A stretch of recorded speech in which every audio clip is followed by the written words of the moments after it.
guys, gagawa po tayo ng popcorn! Ayan, anong gagamitin mong pangluto ng popcorn? This popcorn maker. Wow, okay. Sige nga, ipakita mo. Anong unang gagawin natin? First, we have to scoop this. With Okay. this.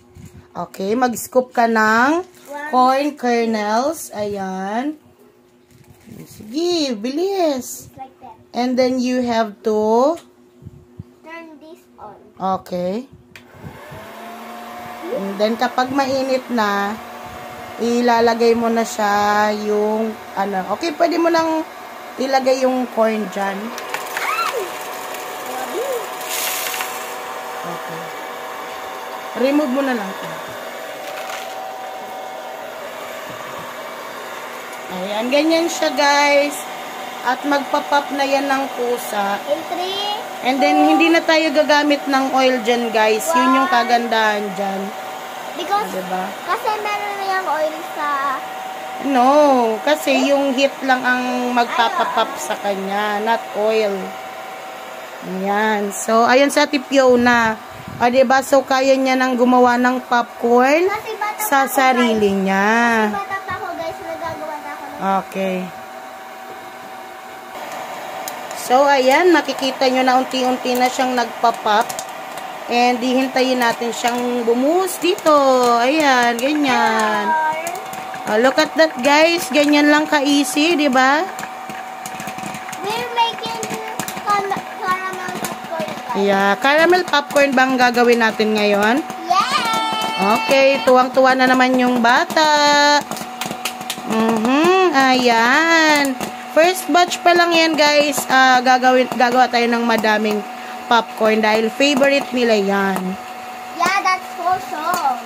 Ayan. Off mo na, guys. Ayan, guys, oh. Kita nyo yan? Perfect yung pagkakapop ng corn. Oh, diba? Look at that, guys. So, gagawa kami ngayon ng caramel popcorn. O, diba? Ganyan lang ka-easy. Gamit ang aming popcorn maker. Ayan. So, gagawa tayo ng caramel. Ayan. Parang magka-caramelize lang tayo kagaya nung paggawa ng tawag nito? Paggawa ng sa pang leche plan. Kaya lang dadami-damihan natin yung water niya. And then, maglalagay tayo ng sugar. Siyempre, dadamihan na din natin yung sugar. Ganyan.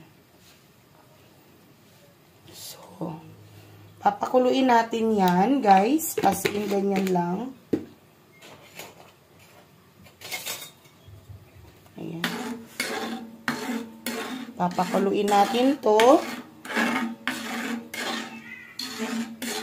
Ayan. Hintayin lang natin kumulo, guys. Ayan. Ayan. Magtyaga-tyaga lang tayo. Hintayin natin mag-caramelize talaga yan. Medyo matagal to guys. Kaya babalik tayo kapag napaka-caramelize na natin siya. Ayan. Since kumukulo-kulo na siya, ilalagay na natin tong margarine. Dapat butter to. Pero okay na din yan. Pwede na din yang margarine, pero mag-a-add tayo ng pinch of salt para madadagdagan ng pambalanse ng lasa yung ating sugar. So, lagyan tayo ng salt. Ayan. So, yan yung magpapasarap ng lasa ng ating caramelized popcorn. O, diba? Ganyan lang. Ayan. So, makikita nyo guys, caramelized na siya. O, diba? Napakabango nito guys. Pwedeng-pwede nyo na itong pang negosyo guys. Magluluto lang kayo ng popcorn. And then, ipi-flavor nyo lang yan. O, diba? Meron na kayong caramelized popcorn. So, ang gagawin natin, hahatiin ko to. Kasi maliit tong lagayan natin. Hahatiin ko to sa dalawang caramel. Para ma-mix natin doon sa niluto ni Pio ng popcorn. So, okay na yan. Ito turn off na natin yung ating heat. Diba? Kasi okay na to. Mabigat na siya. Oh, look at that, guys. Yan yung hinahanap nating texture. So, okay na yan. Ilalagay na natin siya ngayon sa popcorn. So, ayan guys. Ilalagay na natin itong ating popcorn. Ayan. Diba? Ganyan lang. Tapos, imimix natin. Para magkaroon na siya ng flavor. Kita nyo yun?